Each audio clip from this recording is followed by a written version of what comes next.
Welcome to Trivia Clips. Today we test your knowledge of Nirvana, the band that defined grunge in the 90s.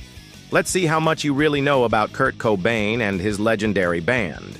Here comes part 1. Question 1. What was the name of Nirvana's first studio album? Option A, Nevermind. Option B, Bleach. Option C. In utero, you have 5 seconds to answer. Correct answer. B, Bleach, released in 1989 on Sub Pop Records. It was Nirvana's debut album. It was recorded for only around $600, showing their underground roots. The sound was raw, heavy, and inspired by punk and metal. While not a commercial hit, it gave them credibility in Seattle's scene.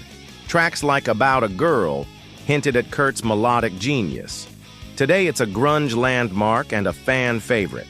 Question 2. Which Nirvana album featured the hit single Smells Like Teen Spirit? Option A, Nevermind. Option B, Bleach. Option C, In Utero. You have 5 seconds to answer. Correct answer, A, Nevermind. Released in 1991, Nevermind made Nirvana international superstar. The album knocked Michael Jackson off the #1 Billboard spot. It included iconic tracks like Come As You Are and Lithium. Produced by Butch Vig, it had a more polished sound than Bleach. It defined the grunge movement and spoke to a new generation. Today it's considered one of the most important albums in rock history. Question 3. Who was Nirvana's drummer before Dave Grohl joined the band? Option A, Chad Channing. Option B, Dale Crover. Option C, Matt Cameron. You have 5 seconds to answer. Correct answer, A, Chad Channing. Chad Channing was Nirvana's drummer during the Bleach era. He played on most of their first album and early live shows. Though he left in 1990, his drumming shaped their raw beginnings. Dave Grohl joined shortly after and transformed their sound. Channing's contribution is often overshadowed, but still essential. Without him, Nirvana's early identity wouldn't have been the same. Question 4. What year did Kurt Cobain die? Option A, 1992. Option B, 1994. Option C, 1996. You have 5 seconds to answer. Correct answer, B, 1994. Kurt Cobain tragically died on April 5, 1994, at age 27.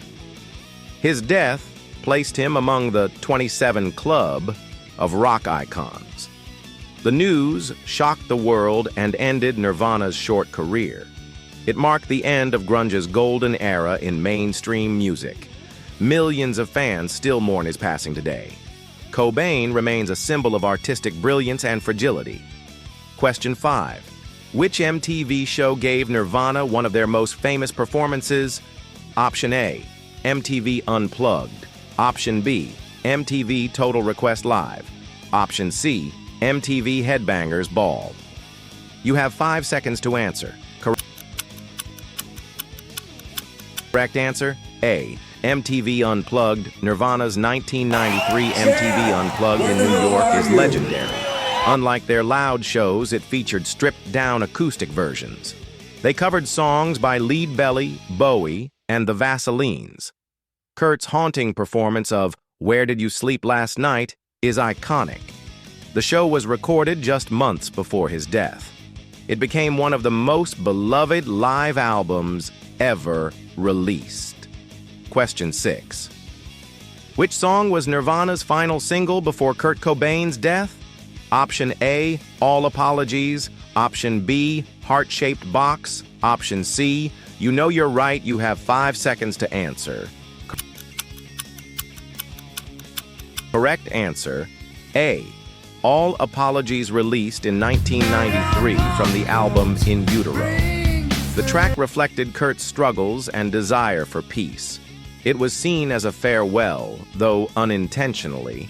The song earned Nirvana 2 Grammy nominations. Its acoustic version on MTV Unplugged became unforgettable. Fans still see it as one of their most emotional songs. Question 7. What city was Nirvana formed in? Option A, Seattle, Washington. Option B, Olympia, Washington. Option C, Aberdeen, Washington. You have 5 seconds to answer.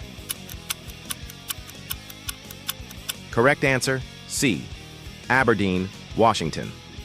Nirvana was founded in 1987 in Aberdeen, a small logging town. Kurt Cobain and Chris Novoselic were childhood friends there.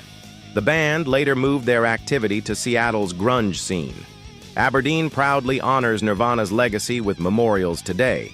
The town became famous worldwide thanks to them. It all started from a small, rainy place in Washington state. Outro, Part 1. Great job! That was Part 1 of Nirvana Trivia. But don't stop now. Part 2 will test your knowledge even further with more deep cuts and history. Stay tuned. Welcome back to Nirvana Trivia Part 2. You've already tested your knowledge, but now let's see if you're a true grunge expert. Here we go. Question 8. What was Nirvana's last studio album? Option A, Nevermind. Option B, In Utero. Option C, Incesticide. You have 5 seconds to answer.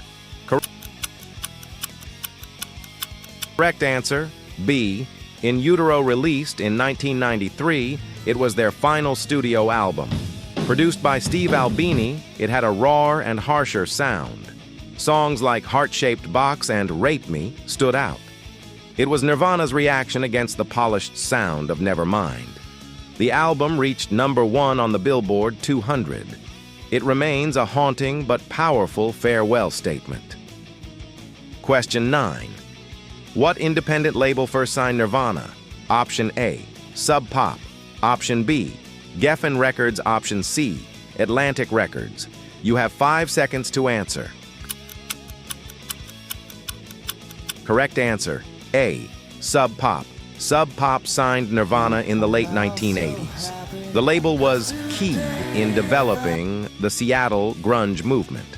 They released Bleach, their debut album, in 1989. Sub Pop helped launch other acts like Soundgarden and Mudhoney. Without Sub Pop, Nirvana might not have found early success. It proved how important indie labels were to the grunge era. Question 10. Which Nirvana song begins with the lyrics, "Load up on guns, bring your friends"? Option A, Lithium. Option B, Smells Like Teen Spirit. Option C, Come As You Are. You have 5 seconds to answer. Correct answer, B, Smells Like Teen Spirit, released in 1991. It became Nirvana's defining anthem. The opening lyrics captured rebellion and teenage angst. Its iconic riff is instantly recognizable worldwide. The song launched grunge into the mainstream. It's often compared to the Beatles' I Want to Hold Your Hand in impact. It remains one of the most famous songs in rock history. Question 11. Who was the bassist for Nirvana throughout most of their career? Option A, Chris Novoselic. Option B, Duff McKagan. Option C, Mike Starr. You have 5 seconds to answer. Correct answer, A, Chris Novoselic co-founded Nirvana with Kurt Cobain in 1987.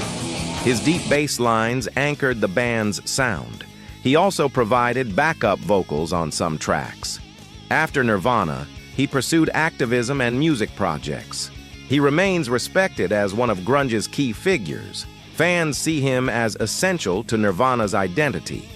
Question 12. Which song did Nirvana famously cover during MTV Unplugged? Option A, The Man Who Sold the World. Option B, All Along the Watchtower. Option C, Knockin' on Heaven's Door.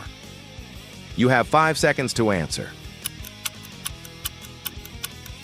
Correct answer, A, The Man Who Sold the World, originally by David Bowie. Nirvana gave it new life in 1993. Kurt's haunting vocals made it one of their most iconic covers. The performance introduced Bowie to a new generation of fans. Even Bowie himself praised the reinterpretation. It showed Nirvana's ability to reinvent classics. The track remains a highlight of their Unplugged album. Question 13. What year was Nirvana inducted into the Rock and Roll Hall of Fame? Option A, 2012. Option B, 2014.